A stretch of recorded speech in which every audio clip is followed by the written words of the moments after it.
मौसम की सूरत हाल का जिक्र। कराची में गर्मी में शदीद इजाफे के साथ लोड शेडिंग बढ़ गई है।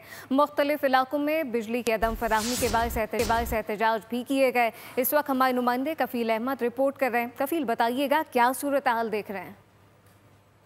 ये कराची का वही रोना है, बरसों से जारी है। गर्मी की शिद्दत में इजाफे के साथ ही लोड शेडिंग है। इस वक्त जेट लाइन से रिपोर्ट कर रहा हूँ। बिजली जो है वो नहीं है, यहाँ पर लोड शेडिंग जारी है।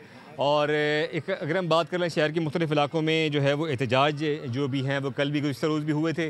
और लोड शेडिंग के बायस से अगर हम बात कर लें इस वक्त, सर अस्सलाम वालेकुम, कितनी लोड शेडिंग हो रही है अंकल जो बिजली में गर्मी में इजाफे के बाद? उतनी हुआ है, 1.5 घंटा जाती है, 1.5 घंटा आती है बस। बिजली की लोड शेडिंग कितनी हो रही है? बराबर है। अच्छा, जितनी देर लेट आती है उतनी देर के बाद चली जाती है। कितनी मुश्किलात हो रही है लोड शेडिंग के? मुश्किलात तो आपके सामने ही, गर्मी देखो कितनी है।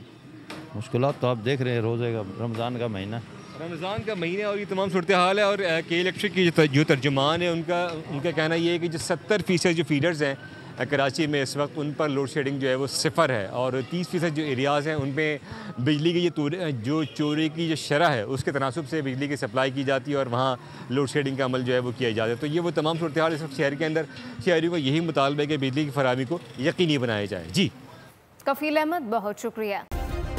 सब्सक्राइब करें और बेल दबाएं ताकि कोई खबर रह न जाए।